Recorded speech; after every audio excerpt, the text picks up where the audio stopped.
अशाच ताज्या व महत्त्वाच्या घडामोडी जाणून घेण्यासाठी आमच्या शेतकरी वार्ता न्यूज MS-20 चॅनलला लाईक, सबस्क्राईब व शेअर करा। नमस्कार, शेतकरी वार्ता न्यूज MS-20 महाराष्ट्रामध्ये आपले स्वागत आहे। दरवर्षीप्रमाणे यावर्षीही दसरा हा सण छत्रपती संभाजीनगर येथे मोठ्या उत्साहात साजरा करण्यात आला। यावेळेस रावणाला जाळण्यात आले। यावेळी मंत्री अतुल सावे, संजय केळणेकर आणि भागवत कराड प्रमुख मान्यवर या कार्यक्रमाला उपस्थित होते। यावेळी वेगवेगळे सांस्कृतिक कार्यक्रम, फटाक्यांची आतिषबाजी सादर करण्यात आले आणि या कार्यक्रमात हजारोच्या संख्येने नागरिकांनी सहभाग घेतला। छत्रपती संभाजीनगर येथे वेगवेगळ्या परंपरा आणि बदल। छत्रपती संभाजीनगर येथे पत्नीपासून त्रस्त असलेल्या एका गटाने रावणाच्या जागी सुपर्णकेचे दहन केले। याच्यातून काहीतरी नवीन सामाजिक संदेश देण्याचा प्रयत्न करण्यात आला। शहराच्या वेगवेगळ्या भागातून प्रत्येक व्यक्ती दसरा सण साजरा करण्यासाठी यावेळी उपस्थित होता। हा सण महिला, पुरुष आणि छोटी मुले यांच्या सहकार्याने पार पडला। हिंदू धर्मामध्ये पौराणिक दृष्ट्या एक महत्त्व आहे। या हिंदू संस्कृतीमध्ये खऱ्या अर्थाने रावण दहन हे श्रीराम प्रभू रामचंद्रापासून हे रावण दहन चालू आलेले, जो क्रूर शासक होता म्हणून त्याला मारण्याचं काम प्रभू रामचंद्राने जन्म घेऊन केलेलं होतं आणि त्याच स्वरूपात ते आज पारंपरिक हा महोत्सव साजरा केला जातो। उत्तर भारतीयचे सर्व समाज इथे येऊन तो साजरा करतो।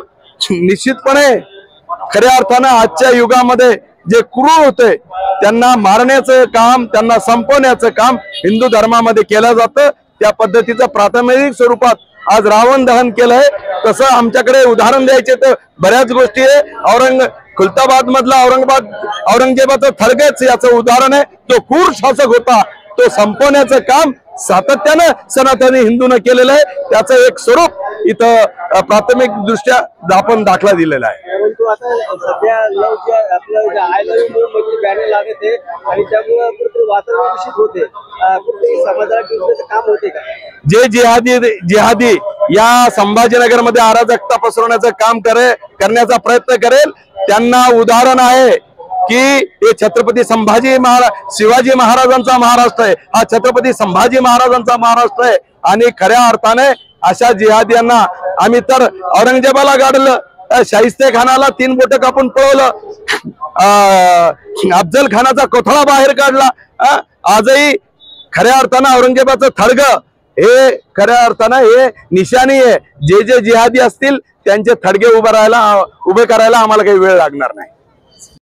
उत्तर भारतीय संघ आयोजित रामदहन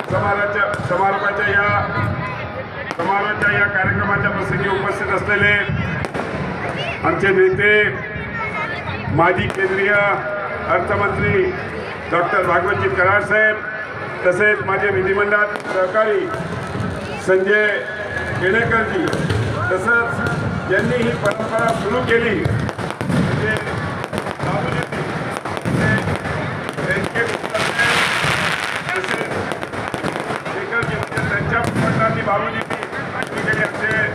शेखर देसराजी, तसेच इकडे उपस्थित लक्ष्मीनारायण शर्माजी,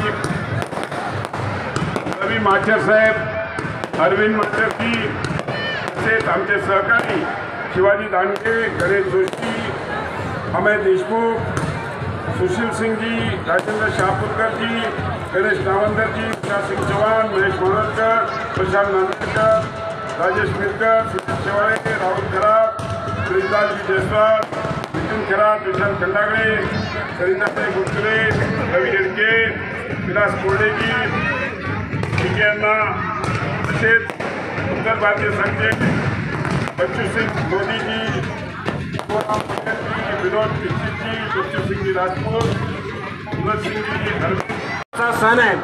त्या निमित्तानं आपण आपल्यामधील जे दुष्ट विचार असतील त्याचा आपण नायनाट केला पाहिजे। रावण दहन याचा अर्थ म्हणजे असत्यावर सत्याचा विजय, देशावर प्रेमाचा विजय आणि त्याचबरोबर आपण सर्वांनी आज एक महत्त्वाच्या ठिकाणी जमलेलो आहोत। मी या प्रसंगी एवढंच सांगू इच्छितो की आज भारताची परिस्थिती, भारत एक आर्थिक महासत्ता बनते आणि महासत्ता बनत असताना जे 2 गोष्टी महत्त्वाच्या झालेल्या आहेत त्यामध्ये एक GSTचा जो बचत केलेला आहे GST मध्ये जे घसरण केलेली आहे, तर त्यामध्ये आज जवळजवळ प्रत्येकाला मदत होत आहे. आणि त्याचबरोबर आपण आज चौथ्या सत्तेवरून तिसऱ्या सत्तेवर येत आहोत.